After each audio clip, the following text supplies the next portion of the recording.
Welcome to the MVP Show.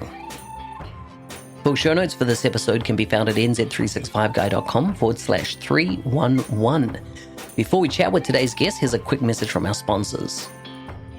Today's show is brought to you by the 90-Day Mentoring Challenge. It's amazing what can change in 90 days. Just look at the effects of COVID and how that changed our lives in the first 90 days starting in March 2020. The past year, I've had the pleasure of mentoring hundreds of people. I got people on the 90-Day Challenge right now for the 2021 program, but I'll be opening the 2022 program sometime in the future. If you're interested and want to further your career in Microsoft Business Applications, check out nz365guy.com/mentoring.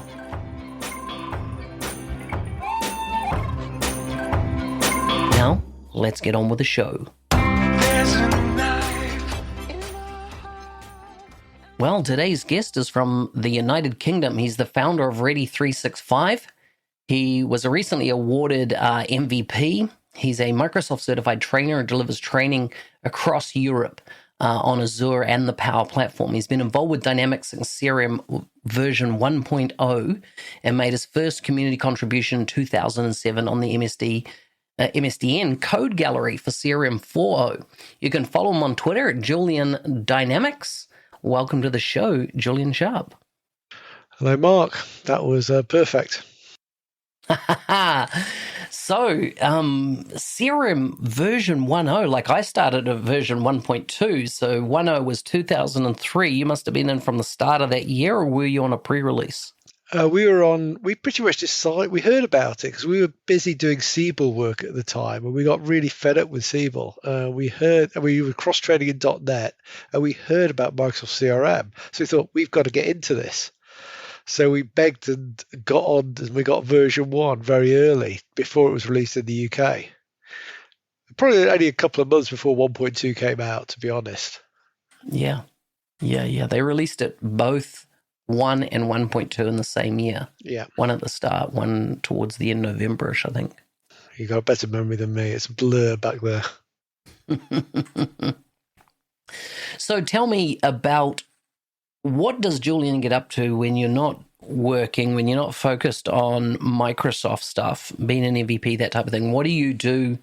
Where are you from in the United Kingdom specifically? And tell us a bit about you. I was born in Nottingham, but I've worked all over the UK and ended up back in Nottingham, rather because I didn't know where else to go. I've been in London, I've been in Edinburgh, I've been in Newcastle for several years, and ended up back in Nottingham. And what do I do when I'm not working? Well, last year's been a bit odd because normally I travel an awful lot. I was pretty much on the road training all over Europe and the UK solidly. And last year I've just been at home. I haven't really moved from this chair. Wow. So have you delivered a lot of training online through that year? Oh yeah, we spotted quite early because my wife's a translator. She translates Italian, so she saw very early. She's got friends over in Italy. What was happening over there? I pivoted to doing online training very, very quickly. I persuaded a lot of people to go for it, and so yes, I've been doing pretty much all online training for the last 12, 13 months. And that's also allowed me to do a lot more than just Europe. I've been doing worldwide training. Interesting, because, in a similar situation, I've been since around October last year. I took the first 6 months off when the pandemic hit to build my home, and I purposely didn't go after any work. And then from October to this month, what we're recording this in April. Are we in April? May. We're in May now. So to the end of April, I've been training as well, and trained probably between well over 1,000, probably closer to 1,500 people in that time.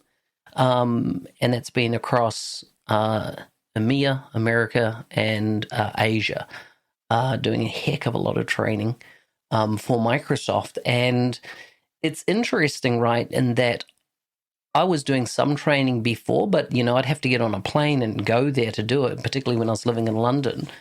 And now it's just like you can reach a massive audience and online, and you can really do quite a good experience outside of a physical classroom. Yeah, sometimes it goes really well. I think it depends on the people who attend and how interactive they are. Some days I felt like I've just been talking to my camera with no interaction at all. Other days it's been really great. Interesting. So do you do all your teaching with your camera on? I do, yes. Wow. So I use some on, some off.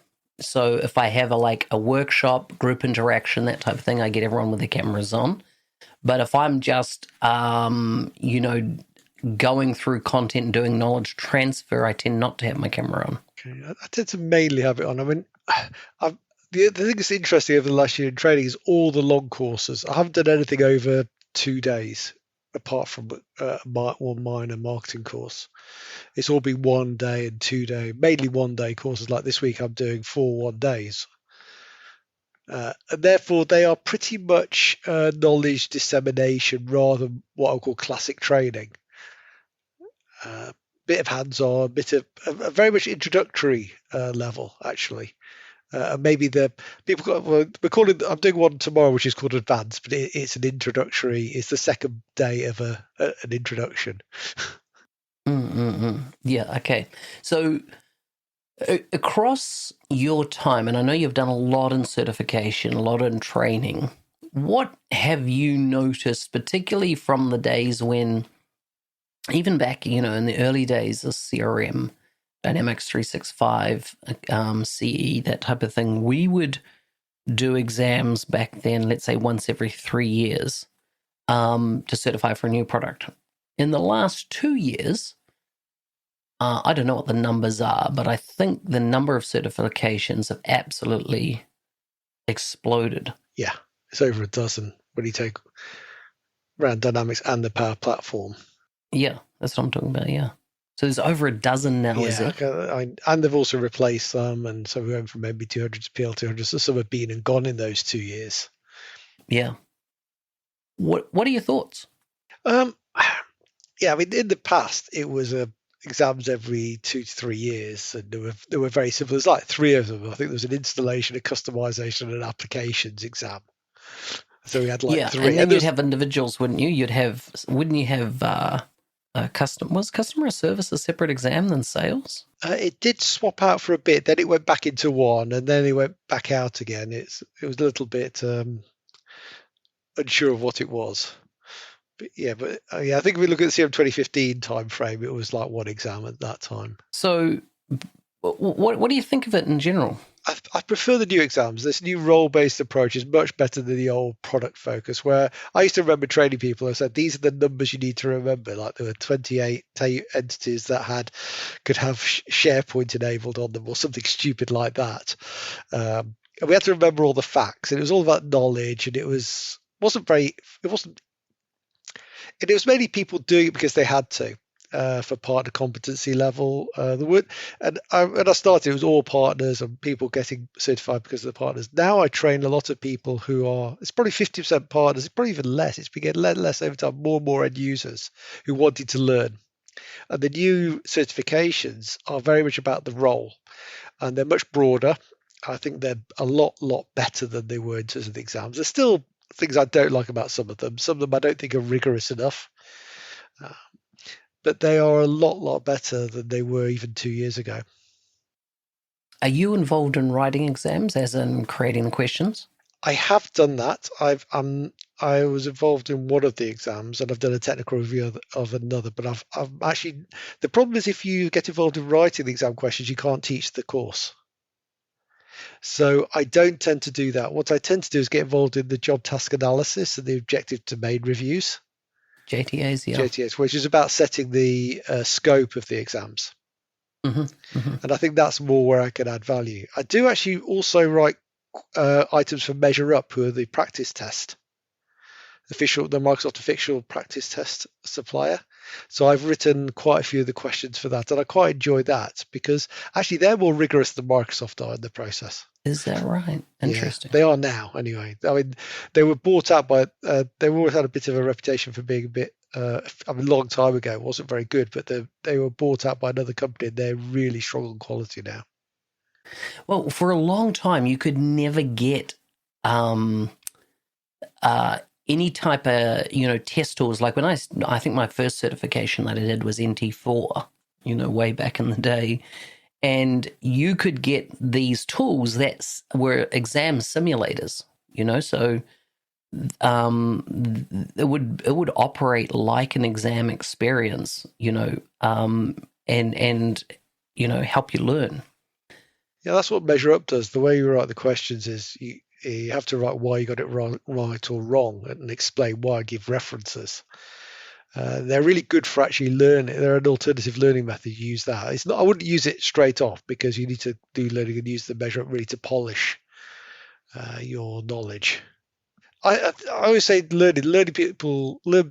Everybody learns in different ways. Some people like to read, some people like to do, some people like to listen to videos or podcasts. I think it's a mixture of all of them you have to do. And you should always get more than one source of training, whether that's using Microsoft Learn, which is actually really good now, using Measure Up, using instructor-led training, using the webinars that Microsoft puts on.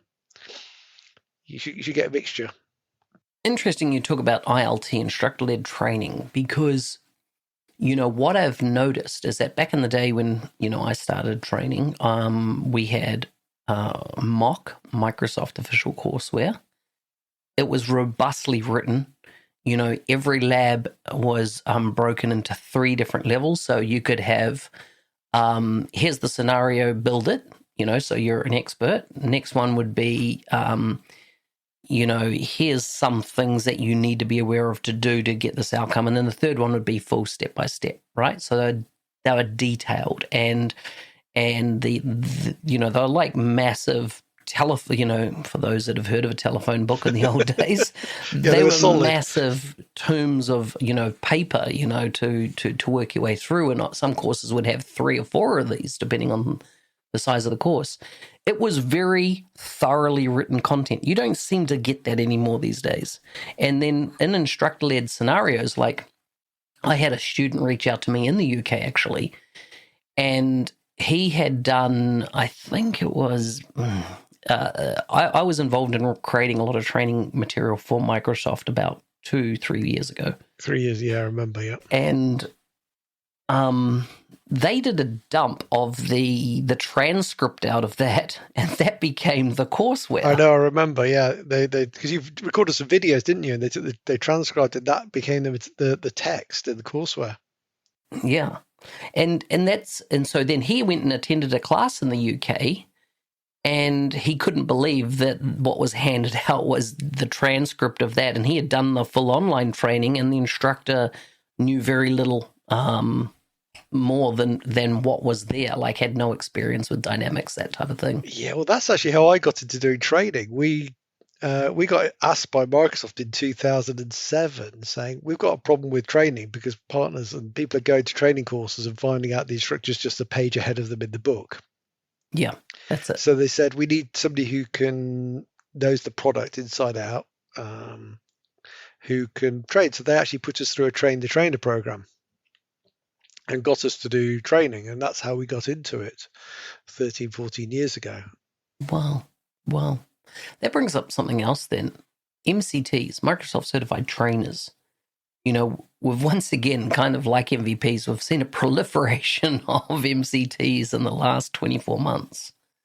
I think I'm coming up 15 years as an MCT, and when I became an MCT, it was hard yak. Like I had to do a week-long train the trainer course by CompTIA, the CTT Plus course.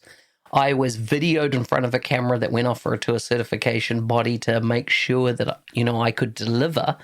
And you were really educated in how adults learn and accommodating different learning styles for an adult educator. Nowadays, it seems like if you've taught a class to, 5 of your colleagues at work, boom, you can submit that and you're a trainer. Yeah, I went through a similar thing to you. I went on a week-long course down at Microsoft in Reading, in the UK, and they put us through, and then at the end you had to present back. And all the time we were doing little exercises, learning how people learn. And we still got those. I mean, some MCTs run a course where they go through that whole the trainer process, how people learn and how to handle a classroom and all those things you need to know rather than the technical things. And we were actually going to do one, 3, 4 of us MCTs in the UK. We're going to run one of those last June. We had to cancel it. Then we put it off to October, and then we had to cancel it. So I hope we're going to run that again next year, because right now, becoming an MCT is very easy. And I'm a bit unsure about that because I know I wasn't very good when I started, and I had been through that course, and I got a lot better. You get better the more you do it, but you still need to know how to handle class and what could go wrong and how understand how people learn. And that's what we were planning to do. I was planning to do 2 days on how to teach dynamics for MCTs who aren't dynamics trained or power platforms. So they a little cross training. So we were so short of dynamics and power platform MCTs 18 months ago. I think we were like less than 1% of the entire MCT body. But this is the crazy thing. Now you got a lot of MCTs. I would be surprised if they've taught more than 2 classes in a calendar year. Not done any adult education program whatsoever. It seems like, how did that requirement just get shoved under the carpet? Yeah, I don't know. I think there was a demand just to create more MCTs, but I now think the MCT program is thinking about what the quality. There's a change coming in that we've all got to use metrics that matter. Mm-hmm. But I've been using metrics that matter for 10 years now. Like, I have my own account. I do all my classes through MTM. It was part and parcel, like it's gone through, MTM has gone through so many owners even in the time that, you see it someone else has bought it and, slight changes happen. Still a very clunky website to use, in my opinion. Yeah, the other thing, at the moment, becoming an MCT was free. That's going to stop soon. So I think a lot of people, when they come to renew, who became an MCT last year, will go, well, I'm going to have to pay now. What is it, £600-700, depending which country you're in? And they go, is it going to be worth it for me? Lots of become MCTs for the benefits. That was the other weird thing for, my entire career in the space. It's been around $800 US, to become, you had to pay each year to be an MCT. And then when COVID happened, they said, okay, you're not getting the chance to teach. So they, in that case, they refunded my MCT for last year. And then this year when I renewed, I said, once again, they said due to COVID, bang, no cost. I assume they're going to bring that back. Are they aiming to make a heap of money off all these MCTs that have jumped in, or will a whole bunch of MCTs go to alum and opt out? I think a lot will go to alumni I think it's the end of June, the Microsoft financial year. They haven't said anything, but I don't think they're going to make it free after that.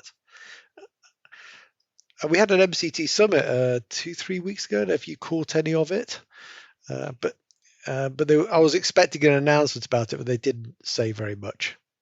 And of course, the reason there's this great proliferation of certifications is that Microsoft BizApps training has always sat within the Microsoft BizApps team, and then about 2 to 3 years ago, it moved across to what's called Worldwide Learning, which is responsible for all technologies and learning in Microsoft, and that's why there's been this massive proliferation.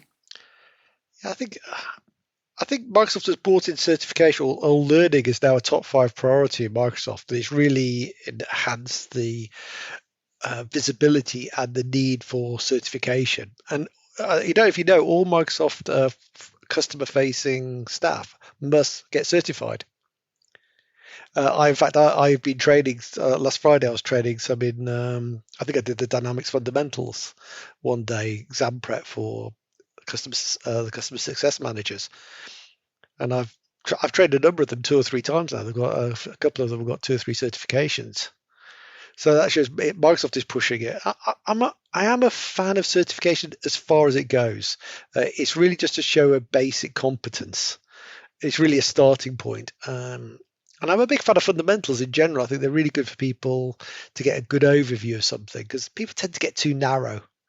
Yeah, fundamentals is always the gold. Like in training, whenever you did the foundations courses or that type of stuff, I would always recommend those, as you say, over narrowing down, because you got 90% of what you're going to use every day.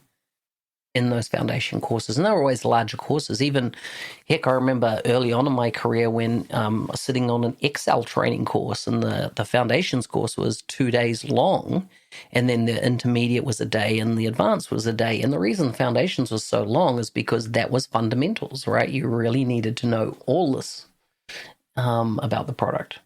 You need to understand what it's capable of. I think that's the really important thing. And I've done some training for companies who are adopting Dynamics, and I've trained like the, not just the IT team, not people involved in the project, but the business analysts, some of the subject matter experts, some end users, and I've got them all in for like 2 days of fundamentals. Because they've seen demos. In fact, actually, not many of them had actually even seen a demo of it before, but they were going to be implementing it. So they let you understand what you're going to let yourself in for, what's actually the breadth of this, and actually they really quite enjoyed to see what was possible, especially on the Power Platform. They actually got me back in the Dynamics fundamentals. They got me back to the Power Platform as well.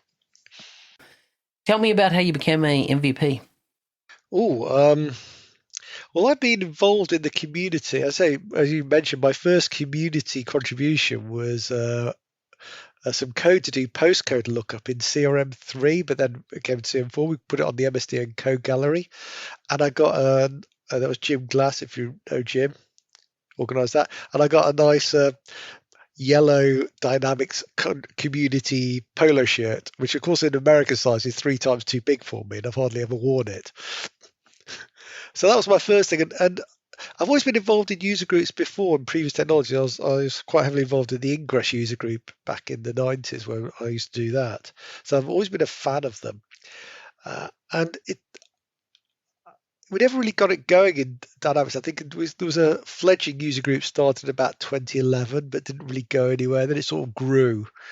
And I was very busy working with my previous partner. I had a bit of problems actually getting to spend time on community work because my fellow partners were not that in favour of it, but whereas I was, that was a little difficult. So, but I made a conscious effort about 4 years ago to start getting involved, going to more community meetings, speaking. And then I started doing other things like I run study groups now on certification. So I'll be starting another one fairly soon. I've got a Twitter poll right now. If you search for me on Twitter on Julian Dynamics, you'll see it's got a few more days to run. And we do it's twice a week, an hour a week. So Thursday evenings and Sunday mornings, nice and early. And we just go through the exam in terms of the content. So I like it. I like it. Really good. And we'll make sure we get that in the show notes. yeah, so I typically have about 100 people sign up, and generally we do record it, but there is always 30 or 40 people attending each session. And we've done a lot of fundamental. I've done about 6 or 7 of them now. Really good. And as well as that, I'm helping out at MBAS tomorrow evening. I'm on 2 table talks, one on certification, one on Dynamics community, and I'm also moderating the questions for the Learn session on customer insights. And I've spoken at Ignite. So I've done lots of speaking. Speaking is what I like to do. Nice. Any recommendations for folks wanting to become an MVP? I think you have to learn okay, first thing is everybody's doing lots of things. Don't try and say, oh, somebody else is doing so I'm not. There's always a good approach. You can always have your own insights. You'll be giving your own thoughts on something just because somebody else has done something, say marketing. Don't think you can't.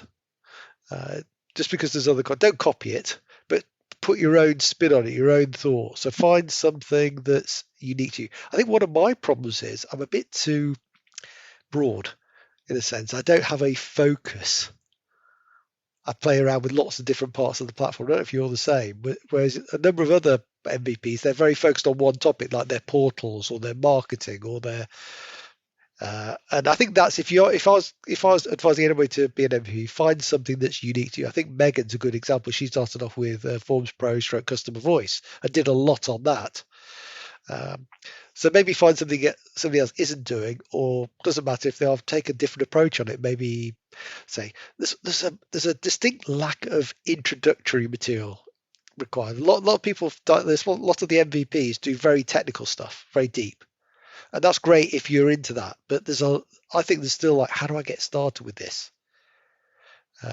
What's involved in day to day?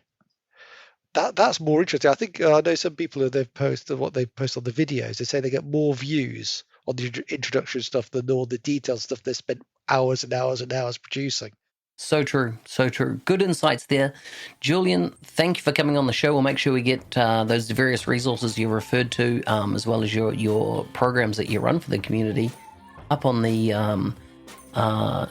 notes for this episode. Thanks for joining us.